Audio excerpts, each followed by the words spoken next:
আজকে গরুর হাটে যা দেখলাম শেষ পর্যন্ত না দেখলে মিস করবেন। আসলে একটুর জন্য এই বড় মহিষটা বড় দুর্ঘটনা থেকে বেঁচে গেল। আসসালামু আলাইকুম। আজকে আমরা চলে এসেছি চট্টগ্রামের মসজিদটাক গরু বাজারে। গরুর বাজার এখন অনেকটাই পতনের মুখে, দাম নিয়ে সবাই চিন্তায়, তবুও হাটের ভিতরে ক্রেতা বিক্রেতাদের ব্যস্ততা একটুও কমে নেই। চলুন দেখি আজকে মসজিদটাক বাজারে কোন সাইজের গরুর চাহিদা আর দাম কেমন চলছে। ভাই কত? মাশাআল্লাহ, 2,90,000 টাকা দিয়ে এত বড় সুন্দর একটা গরু নিয়ে যাচ্ছে। 1,20,000 টাকা দিয়ে এই গরুটি সেল হয়ে যায় কিছুক্ষণ আগে। এরপরে আমরা এই লাল গরুটির দাম জিজ্ঞেস করলাম। দাম চেয়েছে 1,35,000 টাকা মাত্র। কত সেটা? 6,30,000।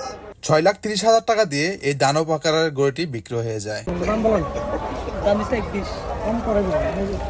আসলে আজকে মসজিদটাক বাজারে ক্রেতার আগমন অনেক কম ছিল, তাই তুলনামূলক কম দামেই মানুষ সুন্দর সুন্দর গরু কিনে নিয়ে যেতে পারছিল। আজকে হাটে অনেক বড় বড় মহিষ উঠেছে, দেখলে চোখ আটকে যায়। আজকে হাটে ছোট থেকে মাঝারি, মাঝারি থেকে বড় সব ধরনের গরুই ছিল, তাই সবাই নিজের বাজেট অনুযায়ী গরু দেখতে পারছিল। হাটে প্রায় ছোটখাটো দুর্ঘটনা আর ঝামেলা হয়ে থাকে, এটা যেন হাটের স্বাভাবিক একটা অংশ। সকাল থেকে হাটের আকাশটা অনেক মেঘলা ছিল, তাই ঝুম বৃষ্টি নামতে আর বেশি দেরি হয়নি। যেহেতু আমরা একটা গরু নিতে এসেছিলাম, হঠাৎ করে একটা গরু আমাদের খুব পছন্দ হয়ে যায়। আলহামদুলিল্লাহ অনেক কম দামে গরুটাকে পেয়ে যাই আমরা। এরপর সঠিকভাবে টাকা বুঝিয়ে দিয়ে নিয়ম অনুযায়ী হাসিল পরিশোধ করি। সবকিছু শেষ করে খুশি আর আনন্দ নিয়ে গরুটার সাথে করে হাট ত্যাগ করতে শুরু করি আমরা।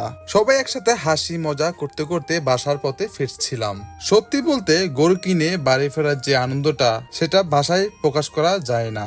আলহামদুলিল্লাহ আজকের দিনের স্মৃতিটা অনেক সুন্দর ছিল। আজকের জন্য এখানেই ভিডিওটা শেষ করছি। সবাই ভালো থাকবেন। আল্লাহ হাফেজ।